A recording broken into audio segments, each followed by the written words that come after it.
And welcome back to Morning Shot. I have a very interesting guest with me today. I have Gideon, who is now the new CEO of DRSA. Hello, Gideon. How are you Hello, getting on? Byron, and everybody. Elsa, well, you know what? It's been one of those days. It's been one of those weeks, and it's good. It's exciting times at the DRSA. If and that's probably cliche. That's what everyone who works at a new sort of exciting place tends to say. But it really is. Like, there's lots going on. Excellent. So, congratulations on being appointed the CEO of DRSA. You got big shoes to fill from Rob Hutchinson, and you've taken over the role now. So, do you want to tell our viewers what is DRSA and what's your plans for DRSA? Well, Rob's still there. He hasn't evaporated, fortunately, but his whole focus has shifted much more to the bigger picture because DRSA is kind of expanding its model and scaling it up into a dear government type entity, which is much more international in the sense of you might see Dear Netherlands and Dear UK and Dear Australia branches popping up in the near future. But I'm leaving that in his capable hands. My worry, or rather my concern, and what I'm managing is just the DRSA, the South African branch or version of it. And I'm glad you actually asked what DRSA is because that's probably one of the most fundamentally misunderstood aspects of it is we get confused with being a petition quite a lot of the time, and we're definitely not a petition. I'll just explain what the difference is. So a petition, if you go to any of the super popular petition websites, I'm not going to name their names, but I mean we all know who change.org is, right? You can have a I'm not petition going to with name anybody, but I'm going to name him. exactly. Um, you can have a petition with about 40 million signatures on it, and that might be a significant amount, of people that you've reached and gotten to put their names on a document. The sad part is that will still count in the eyes of government as far as the public participation process goes as a single submission only, regardless of how many signatures it has. I mean, sure, it might raise their eyebrows a bit and it might make them um, look at it 1 or 2 seconds longer than they normally do, but they're under no legal obligation to add any more weight to that petition than they would to any other single submission during a process. So what we do, what Darius does, is we don't run petitions. People who share it might call or share links to campaigns we run might refer to them as petitions, but they're not. What we do is we just facilitate the public participation process. So that means when there's a amendment bill, when there's a new law, if there's anything that is constitutionally required to go out for public comment, we make sure we put a summary of what that is so people can inform themselves a bit better pertaining. Because, Byron, do you read the government gazette every Friday? Do you scan through it looking for Nah, that's even if it's new, up. new As you amendments? know, sometimes it just goes offline and they randomly don't publish stuff. So why does anybody? Well, that's it. I don't know a single person that does. Okay, apart from myself and Rob at this stage that scan through the government gazette because we're that sad. But we do it so you don't have to, right? That's part of the service offering. So um, we summarize the contents of a particular proposal. Usually we only run ones that actually will have some form of meaningful impact on people's lives, and that's easy to explain. Then we allow the person to comment on it. Even if they don't want to write out a physical paragraph, they could literally just click through the process and populate the fields. Everything that they select and fill in, we put in a legal format and then send through to the originator of that specific bill or amendment or whatever, whether it's the Minister of Police or Minister of Agriculture or a specific parliamentary portfolio committee or a body like the Independent Communication Authority of SA. We make sure that your comment then gets to the correct originator, that they receive it. We can electronically track its delivery, how it's interacted with, if it gets deleted, if it gets read, all that stuff. And we make sure that we count your comment as well as add it to the database of comments that we then incorporate into our executive summary at the end of a campaign, where those who for it and the proportion of those for it is balanced with those against it or those on the fence, and then what the top concerns were, all that stuff. And we make Yeah. those executive summary is also publicly available. So that's the major difference in a nutshell between a petition and public participation. The one is just a form, the other one is a whole process, right? So That we in other help. words, in the form for change.org as an example, when they send a submission to the government, they do it as a should we say an aggregated form saying we had 100 petitions and they all said they don't like it, and that's the end of it. But then, as you say, the government class it as one submission, even though it may be made up of aggregated data. Whereas what you do at DRSA is you submit each individual submission to the government as one submission, plus keep track of everything so they can't just delete the comments and say, well, we never got it, because they do that, as you saw in the Firearms campaign where they were deleting emails en masse. And then you also provide a summary document at the end, which can be used for the purposes of the news and doing various data and analytics around it. So you also anonymize and aggregate everything and say, well, we had 100,000 submissions and 90% of them said they didn't want it. So you provide what change.org provides plus more. So you allow the individual, rather than change.org to be the submission party to the government, it's the individual who's submitting to the government. Have I got that correct? That's it. You've got it correct. And I think to add to it, I don't think change.org actually delivers anything to government. I think the individual who actually runs the petition on change.org is then kind of responsible to do with the results of that petition So if they don't do anything, it just goes nowhere.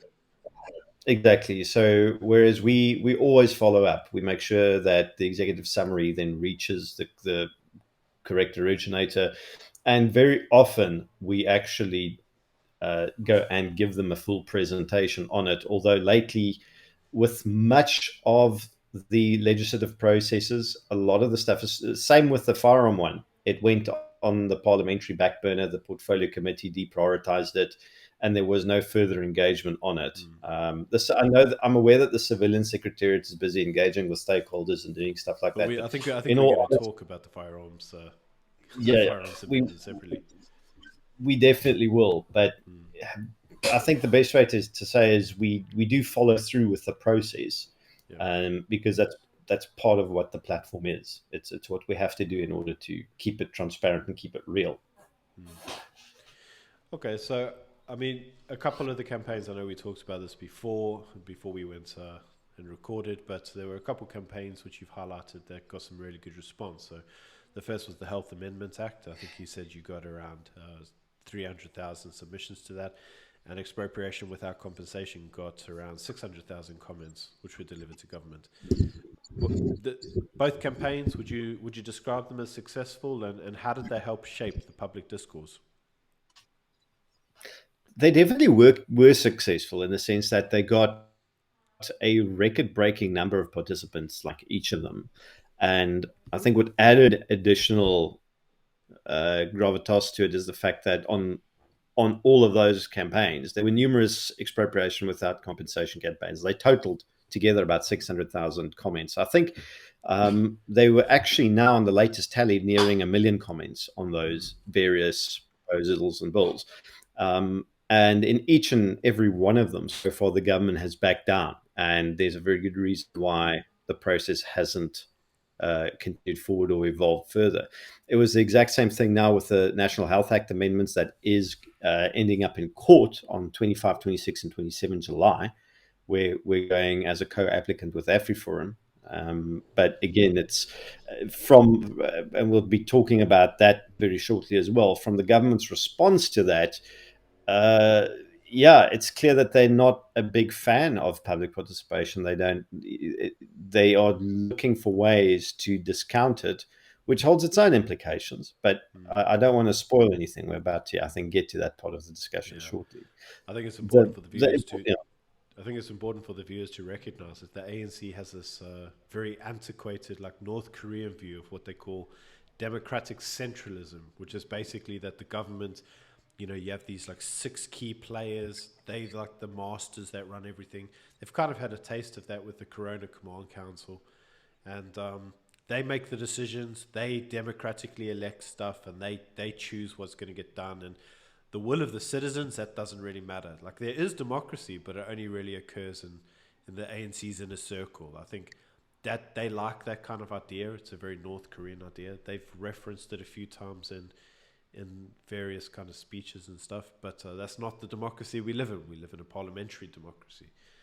Um, and so obviously public participation is important because they are they are meant to be public servants. They class themselves as public leaders, but actually in the constitutional terms, they're public servants, which means that they're meant to serve on the will or the wishes of the citizens, which is where DRSA comes in. You're basically giving them your voice. You're telling them what you want them to do as your servants. Okay, so just going to load the article now, and here it is. Is my volume a bit better? Yeah. Okay, so here's the article. It's from the Health Department sees public opposition to new powers as instigating terrorism. Emails surface in case challenging proposed health regulation challenges, revealing what the officials think of the opposers. And the article goes on to explain that the Department of Health classed the DRSA kind of campaign as being anti-progressive, instigating terrorism, sabotage, and forcing government to waste its resources. This is after they received more than 300,000 comments on the proposed health regulations. And there's a bunch of other rubbish that they cited in there. But I think the key parts were they received 300,000 comments on the regulations received by DRSA. 95% were against them.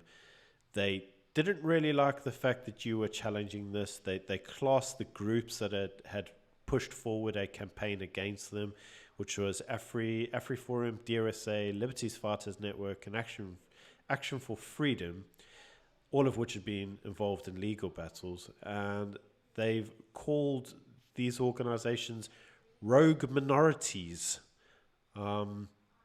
And they describe in rather graphic detail how they basically didn't really care what you had to say. They felt that your groups were sabotaging or instigating chaos and terrorism, and that they were going to go ahead with the plans anyway.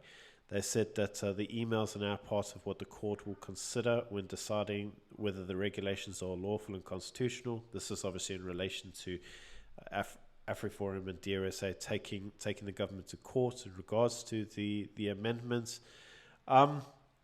So this gives a good little flavour as to the way the government views the public participation process.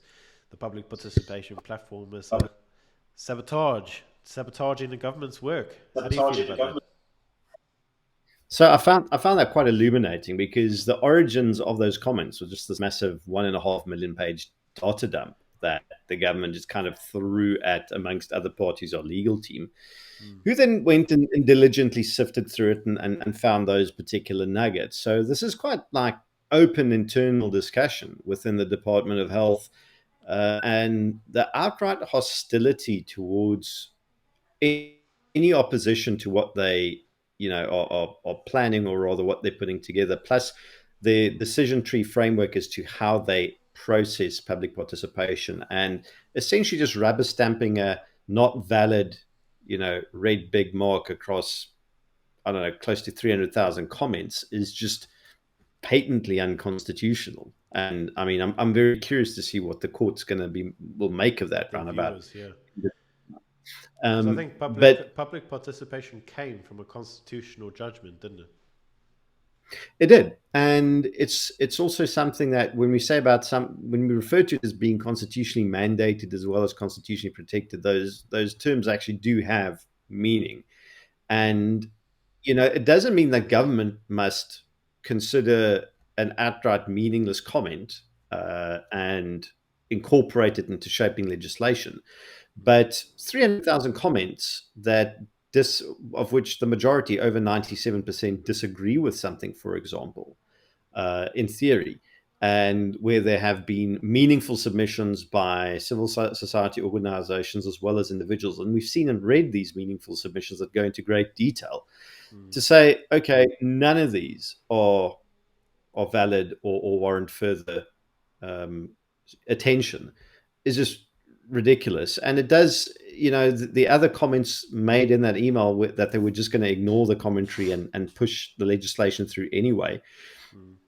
indicates an attitude within government that they're not public servants. I think, as you brought up in the previous conversation, they see themselves kind of as lords and masters over South African serfs in this weird sort of feudal system where they're appointed to government office not to govern at our consent, not to make decisions that engage, after engaging with stakeholders that hold everyone's best interests at heart, but more a case of we will dictate from the top downwards what legislation we feel like imposing, as opposed to engaging from the bottom up regarding which legislation we feel as shaping and growing with the people who actually are the citizens of this country. And that is, I think, the top concern, and one of the reasons why we're going to court is to protect the public participation process, because that, in my layman's opinion, is outright abuse of it. Mm. But I think we've seen this kind of abuse right across the board of governments. I mean, they seem to have a very callous kind of attitude to citizens of the state, regardless. Um, I think everybody kind of has an understanding of that. But with that being said, it is still a constitutional democracy, despite the calls of some ANC members to end the constitution. It is still a constitutional democracy, and public participation is still vital. So, for them to dismiss this in written correspondence in the public platform, in relation to stuff that's happening on a public platform, is just stupid. But again, it kind of almost highlights just how stupid these people are in some respects. You never interrupt your opponent when they're busy making a mistake. And what I find quite curious is there are provincial legislatures, ANC provincial legislatures, as well as officers in Parliament, or rather departments in Parliament, that are engaging with us positively in order to have more meaningful and further, more far-reaching public participation, public engagement processes. So there seems to be an element in the civil service that takes this stuff very seriously, as they should. And I can commend them for that, because these engagements are sincere. And then you get the cynical, self-serving political appointments that are inconvenienced by their constitutionally mandated responsibilities, want to just kind of wipe it off the table in the dark where no one can see it, and just push stuff through because that is what's politically expedient for them to do. And I think the harder the book is thrown at those individuals, and the harder the example, or rather the more severe an example is made of them, the better it would be. Because I don't think I'm being alarmist in saying that if these processes are abused, then what message does that send? If you can abuse one constitutionally mandated process to this extent and just disregard it, what what is there preventing you or preventing someone else from just saying, cool, we'll just selectively apply what the Constitution says when we feel like it, and we'll just disregard what it says when we don't feel like it. So the Constitution truly becomes this holy cheese grater of, it's no longer binding, and we're no longer a constitutional republic, and the founding document of democracy, if one can call it that way, just is just toilet paper. I mean, Yeah. that is the implication of this. And that the fight for against apartheid and all the freedom won was a waste of time. The martyrs of the democracy of the modern republic are died for nothing. I think that actually brings us nicely onto the second article, which we're going to consider. People may know you from a campaign that you previously spearheaded through Parliament. I know the campaign is now on pause, but it was relation to the firearms, and it was license the person, register the firearm. So I think it's safe to say that the other name you go by is Paratus, and people may already know you for your work that you've done in the gun community. So I think this next article will probably be quite close to your heart. I know I interviewed Zahir last week from GOSA, the Gun Associations of South Africa, and we talked a lot about South African gun control. But I'm just going to bring up the news article now. That was a And it's very a new. good interview, by the way. Ah, I enjoyed it. thanks very much. So the actual article is published in the Daily Maverick, and it basically says gun-free South Africa's Adele Kirsten on a mission to ban weapons licenses for self-defense. And I'm just going to go over what the article says, and then we can discuss it. It basically says it describes why, in some detail, why she says that she's anti firearms. Some of it doesn't really kind of make a lot of sense. She talks about some violence she suffered in 2002, and she basically says that she was a victim of violence. It wasn't with a firearm, but it made her anti-firearm. Even though I believe she has since said that she does live, in a gated community with armed guards and armed security. She's been on a campaign since to rid South Africa of firearms. So anyway, she goes on to say that it was last year that the Civilian Secretary for Police published the controversial Firearms Control Amendment Bill inviting public input. Kirsten says close to 120,000 public submissions were made opposing the bill. Most of the opposition is for Clause 13, which repeals the section of the current Act that allows citizens to apply for firearms licenses for self-defense. But she basically goes on to say that despite all the opposition, she doesn't really care. So she says that they have insisted a range of what they are calling bilateral with key stakeholders. These are talks which include trauma doctors who run the gender units at the Medical Research Facility, Gun Free South Africa, the ISS, the Institute of Security Studies, and the South African Police Union. And then she very casually says, and all the gun owners, the dealers, private security, and all that jazz. So she's talking about how she's engaging with various stakeholders in relation to it. And then she basically just says the legislation will be handed over to Parliament, where it will be published for more public deliberation. We've heard fairly categorically that it will be pushed into 2023. And then she says that's a worry because is there ever a good time to bring stricter gun control laws? We think the sooner the better. And what we are doing the next 6 months is lobbying for the bill to come to Parliament sooner rather than later.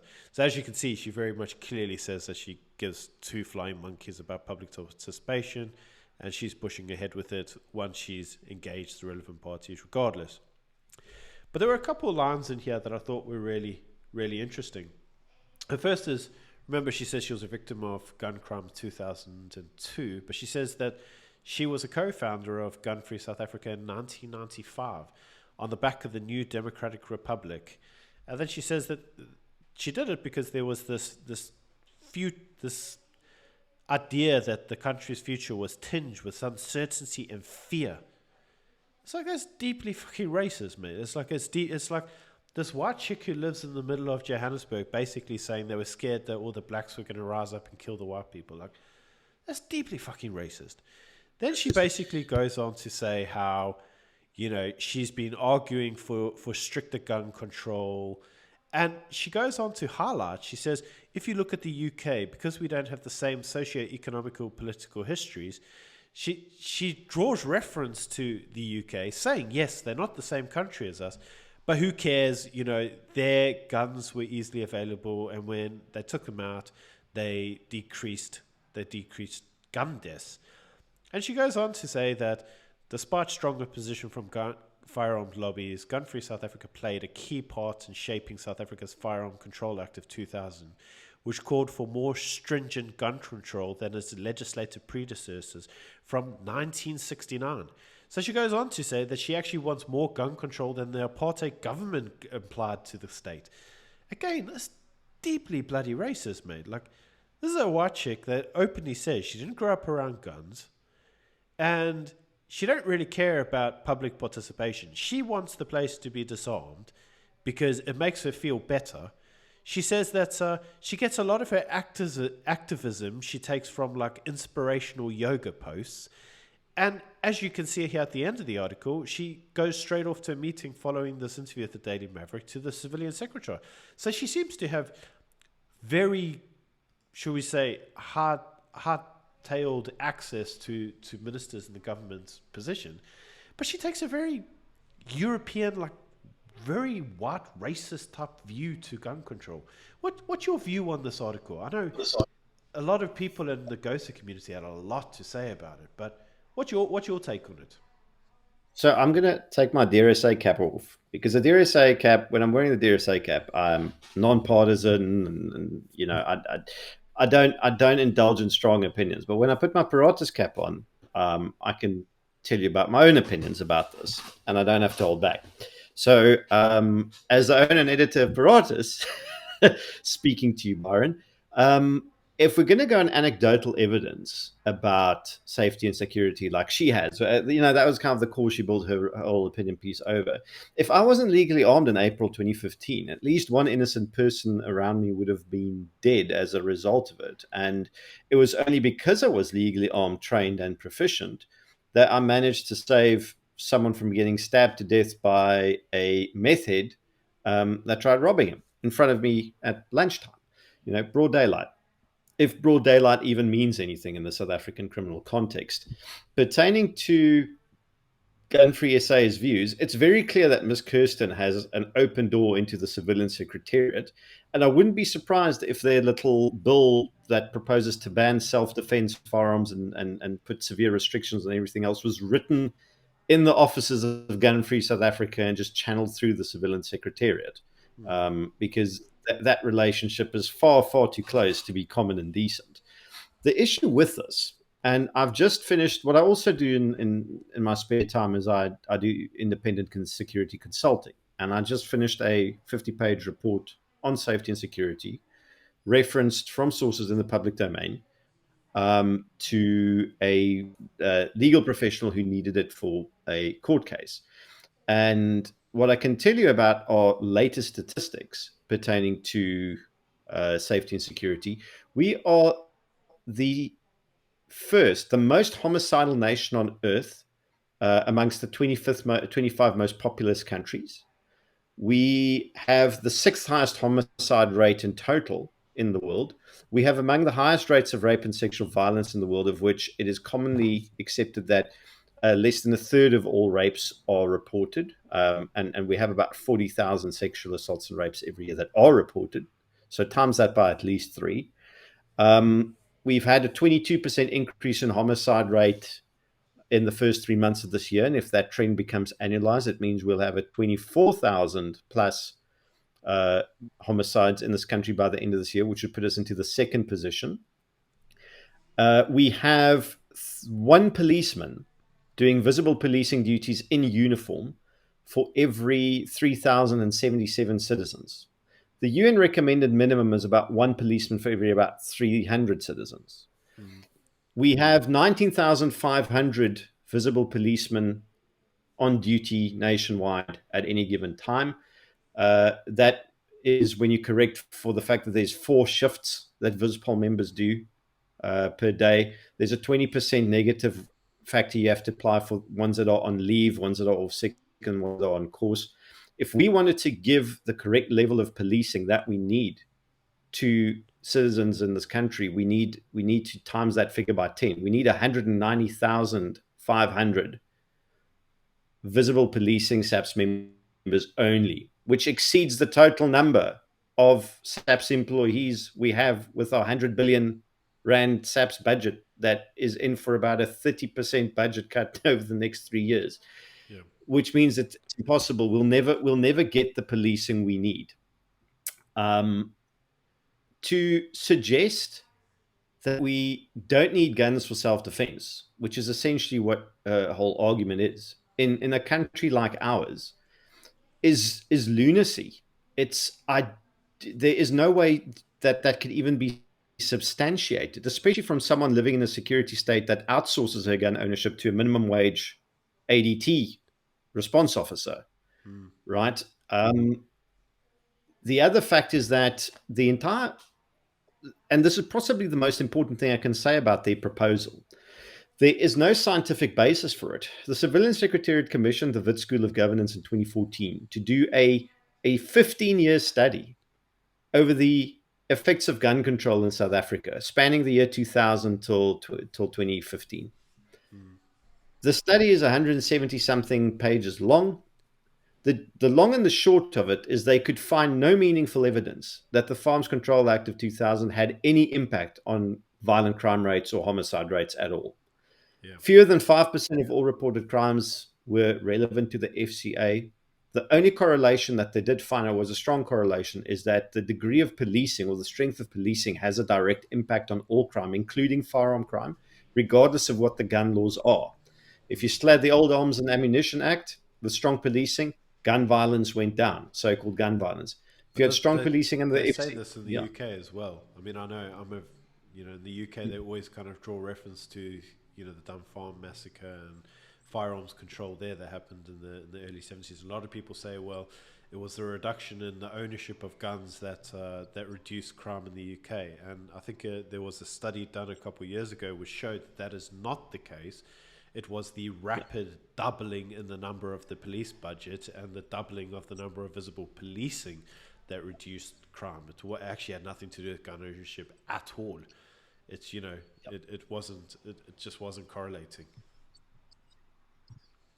that is exactly what this study also found. To Yeah. put it bluntly, and I mean the fact that these results are internationally replicable kind of indicate that there's something to it. Um, to add insult to injury, right? So when they couldn't find the scientific results that back up their gun ban, they went and they buried this report for 6 years, nearly 6 years, 5 years. Mm. And it was only released after gun groups put in repeated PIRE requests to have it released. What they did do is they created their own piece of research that they thumbsucked with absolutely unscientific methodology. They said this research shows, and it's all the same stuff that she's talking about. Is they're engaging with so-called trauma doctors, they're cherry picking hospital stats. It's the same thing that Sebastian van Us did back in the previous Firearms Summit. I think where Advocate Martin Hood called him out as being as committing academic fraud. None of this is being done above board or reasonably, and that is, I think, everyone's concern with this is that you have this think tank of Eurocentric neoliberals that are firmly convinced or have the conclusion or the agenda that civilian disarmament is the desired outcome. And all they're doing is they're playing the process and manipulating it in order to just push things through regardless. It's the exact same thing as the Department of Health is doing. It's this Mm. top-down dictation of law and procedure, as opposed to generally engaging with the stakeholders at the bottom and shaping legislation to fit a democratic society. For someone who has a lot to say about our democracy and and in its fledgling status, Adele Kirsten herself really doesn't seem to respect the Constitution it was built on at all. She No. seems out and out committed to subverting its processes just to have a piece of legislation pushed through because she's terrified of black people owning guns. Which is essentially what it is. So I think that's actually a really good point, and there's a couple of points there that I think we should expand on. The first is you draw a reference to what they call academic fraud.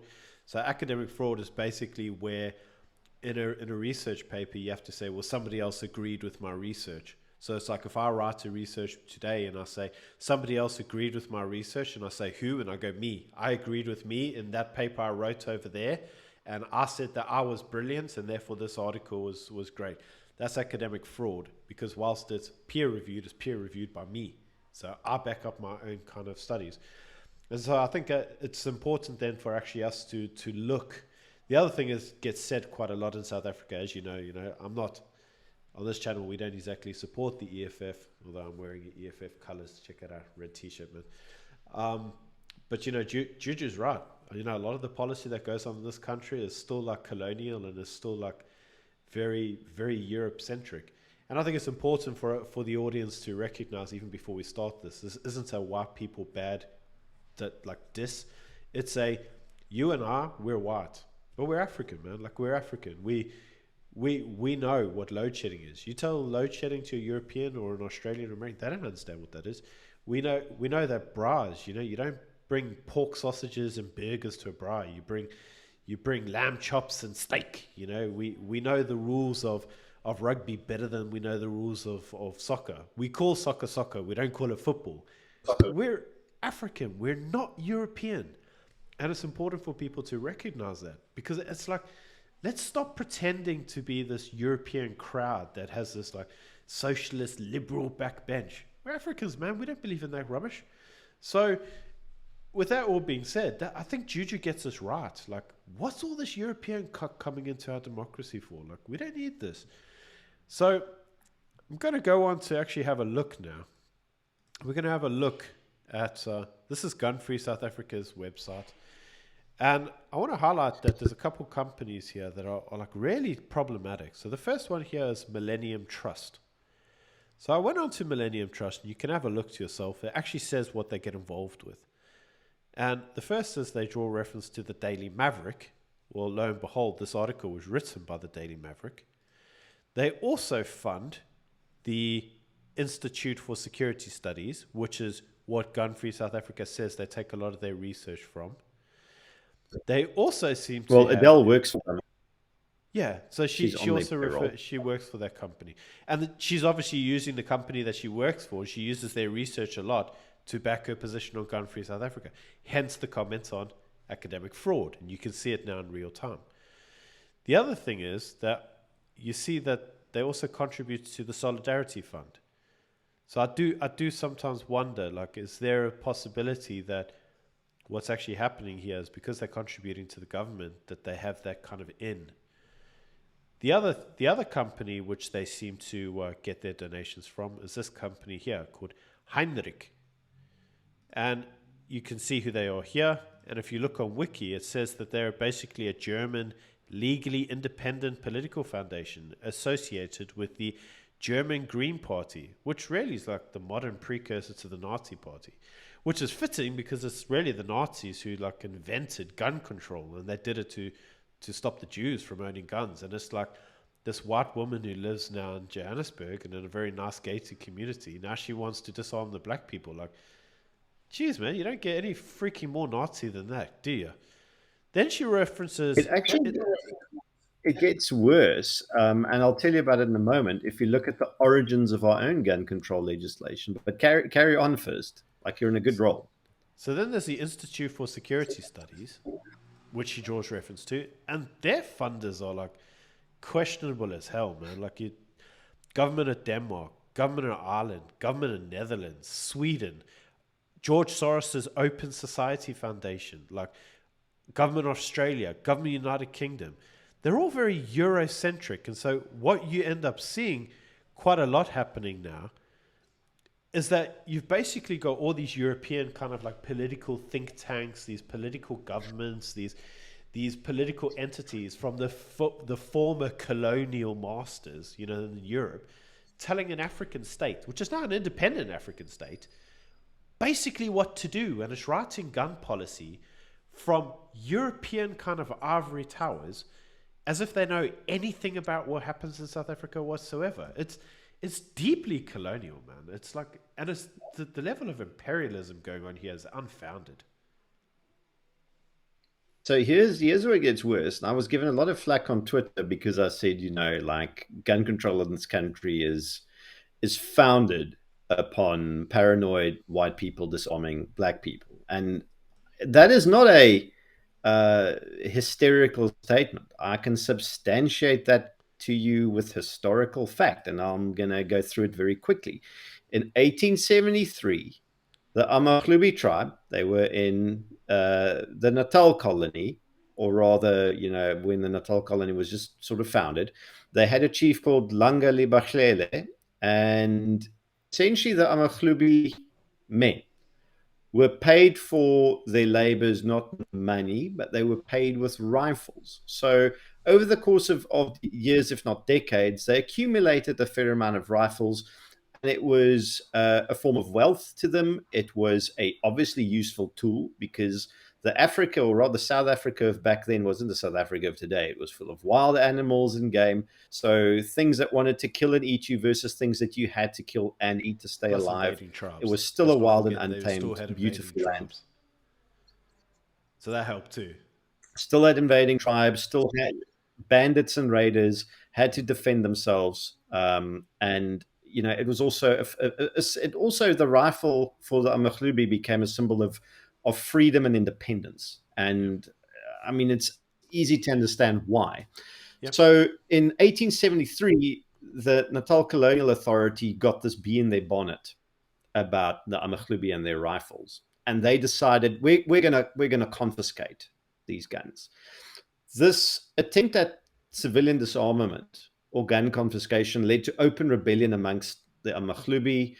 It unfortunately didn't go well for them. They were persecuted. Their chief, Langali Bekhlele, was imprisoned in Robben Island. So Reginald Oliver Pierce actually termed his trial a disgrace to British justice. Mm. His tribe's cattle was confiscated. They lost their land. It was an awful, oppressive thing, which kind of says the first gun confiscation in South African history went down exactly as American Second Amendment advocates put it out. It led to slavery, loss of property, loss of freedom, the state robbing you of everything you had, and essentially immediate violent oppression. So that was the first instance of it. And it got worse. Well, worse and better, because 5 years later, in 1878, the Cape Colony was added. And they wrote a thing called the Peace Preservation Act of 1878. What a nice word, right? Or nice name to call your piece of legislation, the Peace Mm. Preservation Act. And it had nothing to do with preserving peace. It was essentially gun control legislation written as a firearm prohibition targeted specifically to the native population. Right? So if you were a black man in the Cape Colony, you couldn't have a rifle. Now, obviously, the Cape Colony at the same time considered the Basotho as part of their subjects, right? So they demanded that the Basotho surrender their rifles. Now, there's a man called John Tengu Javu. He was from the Mfengu tribe. He was 19 years old. He was a well educated and well spoken urban black man. I think he was qualified as a lawyer, and he wrote a letter to the Cape Argus back in 1878 where I'm going to quote you one of his famous lines because I like this one. It says, "From the very outset, the natives knew that it has been the intention of the present government to disarm every black man merely because he is black, to gain popularity from a section of the colonists whose aim it is to reduce the natives to non-entity for its own selfish ends. Let the press, politicians, and constituencies guard against this despotism." So his initial writings fell on deaf ears. And when the Cape Colony attempted to enforce this gun control on the Basotho, it led to open rebellion amongst the Basotho chiefs in what was now called the War of the Gun of 1880 and 1881. And the Basotho weren't quite as easy to subjugate as the Amakhlubi. In fact, they inflicted a series of humiliating defeats on the Cape Colony, including an ambush of an elite yeomanry unit. And the war then became highly expensive and unpopular in the Cape Colony. And I think it led to the resignation of the governor and the loss of his political party in the next election. And the long story short, the Basotho got to keep their guns. Mm. And but the Peace Preservation Act remained like that was the cornerstone of South Africa and the foundation of South African gun control legislation. And everything we subsequently had was built upon that racist foundation. And I don't think that's an overly emotional way to put it. No, and I think it's interesting looking at South Africa as it is today because obviously we're stuck with the legacy of apartheid. I was me and you. We were too young to do anything about it, and by the time we were old enough where we could do something about it, apartheid was over. So, but we are still stuck with the legacy of apartheid. It affected everybody. Um, and if you look at it in modern times, you have to ask yourself the question: would apartheid have happened if the majority of blacks were armed? And I think both of us can very easily agree, like, nah, there are no ways that There's the no way. Nats would have been able to subjugate the locals if they'd all been armed. And so you kind of wonder, like, in the modern South African context, why are we allowing some white chick who openly says she's just basically scared of black people coming and slaughtering white people? We're allowing her to disarm the black population and basically take away their guns. I personally feel we should maybe adopt more of like a Switzerland approach where everybody's almost mandated to have a gun, because, you know, as Vladimir Putin once says, you can achieve a lot by being polite and talking to people. You can achieve a lot more by having a gun, being polite and talking to people, because it's amazing that that gun tends to make people be more polite. It's Putin's way of basically saying, you know, an armed society is a polite society, and it's true. I was about to say that was his take on it. I You know, quite enjoyed that. And here's the interesting thing about it is we've we've turned the gun control debate into this thing where we're putting studies against academic pieces and we're having this highly philosophical debate. When the truth of the matter is, you and I and everybody else's right to life and our right and ability to defend our lives and the lives of the people we care about with the most effective tools available to do so is not a factor of academic papers and yeah, studies and statistics. That's not how rights work. That's not how correct. any of this works. And I think a lot of the time we fall into the trap of devolving the conversation of natural rights into this thing of Of state rights. if I say to you, exactly, if I say to you, listen, um, no one has the right to kill me and steal my stuff, your response is surely not going to be, well, I need a peer-reviewed study from Harvard or somewhere And to a government majority passed legislation in order for me to agree with that. Yeah. yeah, exactly. I mean, that's not how we argue about No. these things, but that's how on Twitter people argue about these things. But I mean, you don't go to Twitter for intelligent debate. I hope no one follows me for intelligent debate on Twitter because you'll be No. disappointed. No.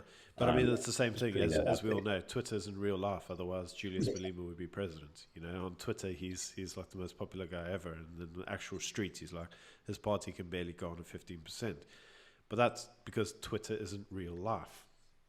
And that's kind of important, because if I you look at always, it, yeah, sorry, wouldn't mind seeing him as president. I'd be morbidly curious what he'd do.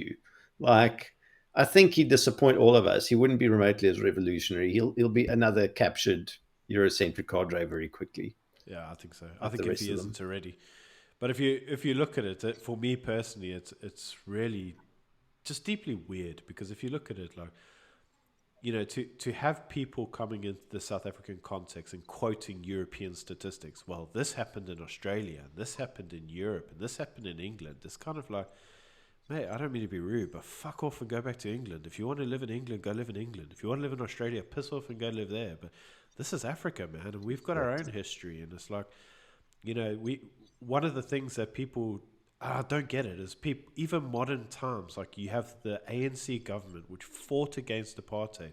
They were meant to be a revolutionary organization, and here they are sitting down going, well, you know, the law says that you should do this. And it's like, yes, but during apartheid, the law says that blacks were segregated and go to your space. So why didn't you just go, yeah, but the law says, you know, and you go, well, Parliament says it. Yeah, Parliament says that you weren't allowed to vote and the ANC was a banned organization. Like, you can't use these arguments. The arguments that the ANC gave was what, like, and, you know, Tutu pushed these arguments as well, as did Nelson Mandela. God gave you rights. God gave you rights. The states we just put them down on paper so everybody knows what they are. But even if you don't put them down on paper, they're still there. Those rights still exist. And you can't take them away from me because they were God-given rights. And that's exactly the arguments they used when they fought for equality. God gave us equality. We're all equal in the eyes of God. So now all of a sudden, because we don't all believe in God in the modern times, it's like, no, they must be on paper. And the state must give them to you, because those rights have got to come from somewhere. And if we don't believe in God, well, then they must come from the state, right? But then what the state gives, the state can take away. And it's like, and now we have this organization that never believed in kind of like the strong arm of the state, because the strong arm of the state implemented apartheid. Now they're trying to implement apartheid type policies on the black majority. And you think, I don't understand why the black majority don't call them out on their bullshit. You know, people may say to me, yeah, but are you saying that you want all the blacks to have guns? yes, I do. I want all of them to have guns, just like I want all whites to have guns.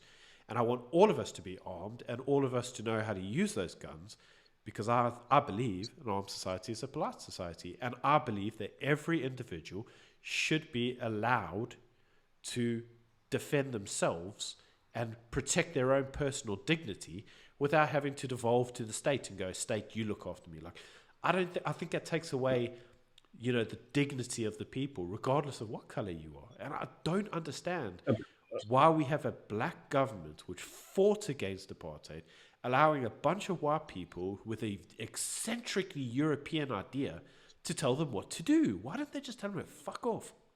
I don't get it. Well, here's the thing: you can't even devolve it to the state for the simple reason that, firstly, um, the state cannot protect you as an individual.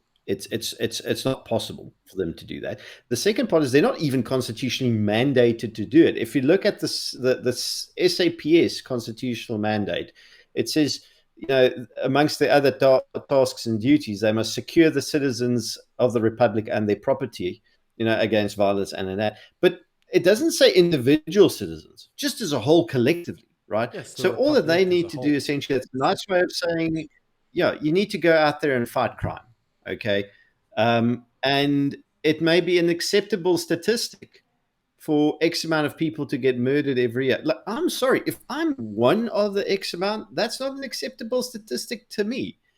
And if I can do something about it at the origin of the problem, i.e., the person trying to murder me right now, then I will bloody well do something about it. Hence why, for this, a government or an NGO or any entity to say to me, okay, but you don't really need guns to defend yourself, you should leave that to the police, is essentially saying your life is not worth defending. If someone comes to kill you, you should just accept it, because that's the price for living in a civilized society. And pardon my French, fuck that idea. If you believe that sort of stuff, you volunteer. We can work out a quota Or system piss off of to a people that are country allowed to that be legally implements robbed and that. murdered every year, and you Maybe can put North your name Korea on the will list take of you. volunteers and exactly You know, enjoy. I'm in agreement with that, and I just don't understand why you would have any, as I say, a black government that fought against apartheid to still be sitting taking orders from like colonial kind of European type masters. Like, look, I know the ANC is in trouble for I can funding, explain but it. Jesus, I can explain it to you because the ANC is paranoid and terrified of their own constituency being armed. Because imagine it this way: if you've been lying to people, manipulating them, stealing from them, stealing their future, the future of their children, and their present, and their opportunities, do you really want those people, for when the penny starts dropping and the chick's coming home, of everything you did wrong and how you lied to them for nearly 3 decades? Do you really want the people worst affected by that to be armed? Because I'm thoroughly convinced the ANC doesn't really care, for all their waxing lyrical in the newspaper about far right groups and third forces and the Boers coming back, that will bring apartheid back if you don't vote for them. They know that white South Africans just run out of the country and immigrate. That's the way of a white South African showing dissent, is you immigrate. yep, Black people, especially, in the socioeconomic class that's poorer than middle, they don't immigrate.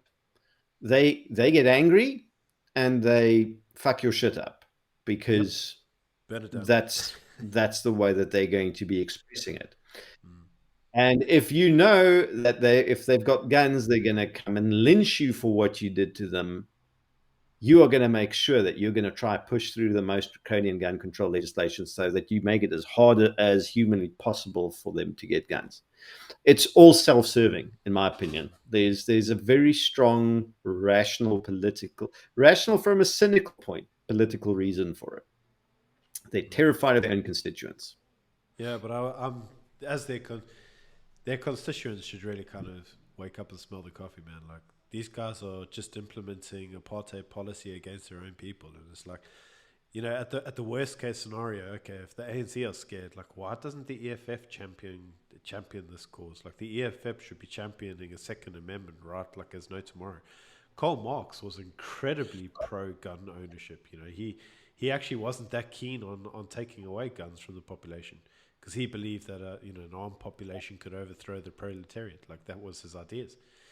Otherwise you have to kind of listen to what the capitalist says and just take your steer from there. So it's very interesting. Why are they not pushing this? And I don't think it's an easy kind of answer to that, but it's like gun control being I pushed by. suspect Sorry, go for it. I suspect it's because they may be on a payroll that originates from London as well. Mm, Um, but obviously, I can't prove it. I just have my suspicions. But if you look at, you say about the constituency taking it, I think we're in for another session of July riots. I don't know when Jay Z's supposed to go to court again. I think it's soon. mm, But I have a sneaky suspicion that we may be in for another session of this. And what amazes me is that someone like Adele Kirsten can look at the total abortive disaster that was last year, how the only thing that stood between people and being burnt alive in their houses by being firebombed by an angry mob was a small number of armed civilians. How you can look at that situation not even a year ago and say, I don't think you've got a good reason to. It's mm. we are not dealing with rational, sane people in this debate. Not on that No, side of it. no. But I don't think you could class her as rational or sane. I think she's just kind of sitting there looking out to fulfill her own agenda. As we've looked at, it's clear that a lot of the funding are coming from very European centric, white dominated cultures, and a lot of the research she's quoting is just her own research. There's a high degree of academical fraud going on there. And why our own government? I mean, despite what people may think, some of the people in our government ain't that stupid. And you just think, well, why would you listen to these people? I mean, like I say, this chick is very anti the African agenda. You and I, we're African. We love the African agenda. That's why we're still here. That's why we're trying to make a better future. That's why you do what you do at DRSA, trying to make a better future for your kids in the country. We're not one of the DA members running away and trying to have a new political home in some Western European country. Like we're sticking here and trying to do our best. And you're like, hey man, I don't understand why the ANC don't kind of just tell these people to fuck off. I just don't get it. I don't get it. Well, well, this is the thing for me as well, and I like the fact you touched on the why we're not leaving thing. My biggest problem with South Africa, and having lived and worked in a few African countries, I've lived and worked in Sudan, Algeria, Gabon, the DRC, and I've done shorter stints in Mozambique, Zambia, Malawi, Tanzania, Kenya, even Equatorial Guinea. That was an interesting one. But um, having seen Africa and not enough of it, I feel like I still need to see more. There's one place I'd skip and don't have to go back to ever again, and that's Djibouti. That was if the world had an enema, that's where you would insert it. But apart from Djibouti,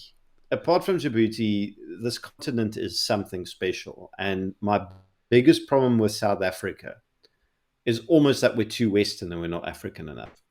I agree. Um, we we do need to be more African and just tell the foreign influences to fuck off, really, to put Yeah. it bluntly, in the sense that we have African solutions for African problems.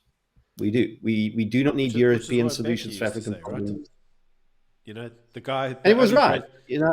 the only ANC president ever to give South Africa actual positive growth, Thabo Mbeki, and he used to say that African solutions for African problems. Like, and he used to tell the West, like, piss off. And what did he get for it? He was made a world pariah, wasn't he? So, hey, man, No, because people didn't agree with the stance on AIDS. Now, I'm not going to pretend that I know anything about that neither do I. epidemic, but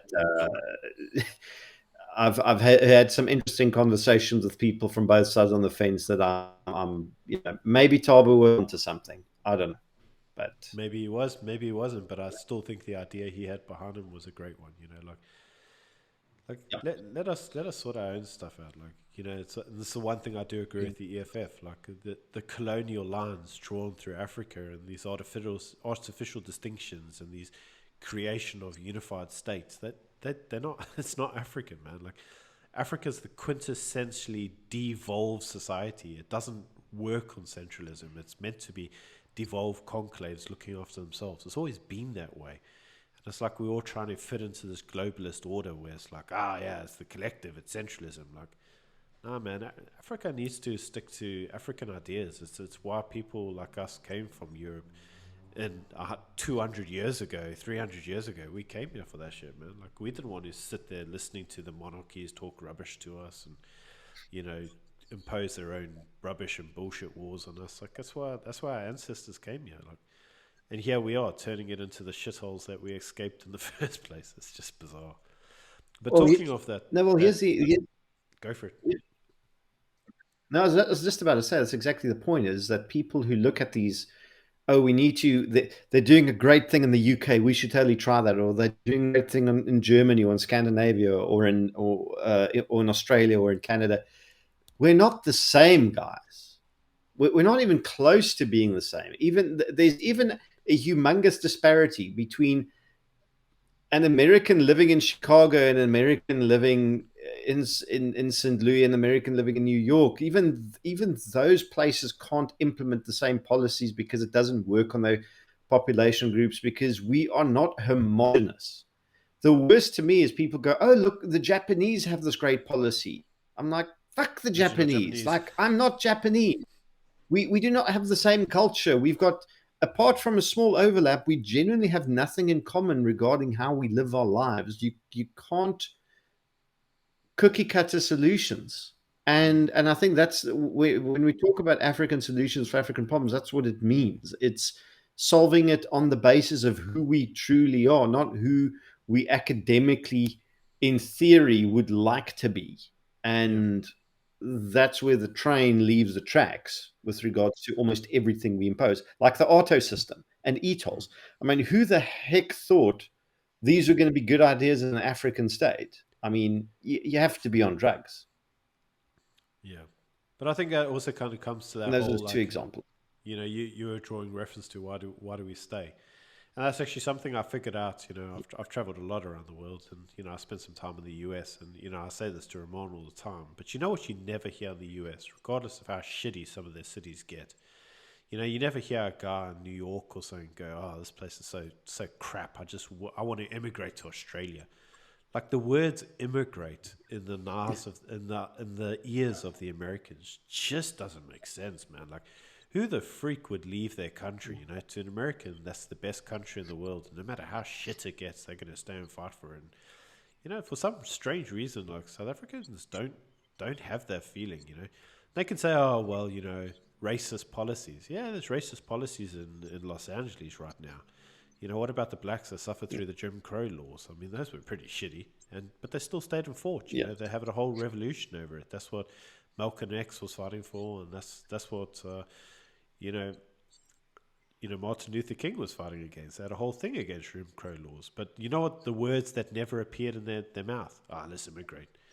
Like for us, it's all like, we don't want to be subject to centralism and socialism and all this other shit. So let's go to a centrist socialist country like Australia, where they put people in concentration camps for having the virus of unknown specified origin.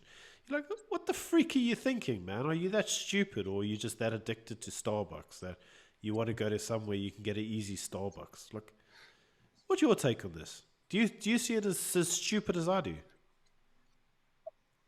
I do, because I think people have everyone that wants to immigrate to Australia probably at best have been there on holiday. They might have mates there that have convinced them to come over because it's super great. Um, I've fortunately had the balance of the people going there, staying a while, and coming back with their tails between their legs because it didn't work out. Because it's exactly as you say. You don't leave a place that gives you a bit of freedom to a place that gives you less of it. Yeah. It's like, well, the trains work. It's like, good job. Like, I'm not interested. For me personally, I'm not interested in driving on trains. I want to drive a car. I'm not interested in not owning guns. I want to own guns. I'm not interested in cooking on gas because open wood fires are not allowed. I want to, buy my meat on coals I make from a wood fire. I'm not interested in worrying about obeying the speed limit all the time because I'm going to have some snarky cop getting in my face about Or it 50 million as a cameras. guarantee. I have this when I go to London, Or man. 50 Like one million. camera every 100 meters. Like you cannot speed. It's impossible. Like it's just you just can't do it. Not just that, to live in a surveillance state where you are permanently monitored. Yeah. People seriously, Australia and a lot of the West is where you sit with people that exist in a weird state of schizophrenia Mm, because they're both the prisoners as well as the prison guards simultaneously in their mm, society. absolutely. And they are very proud of being both of those.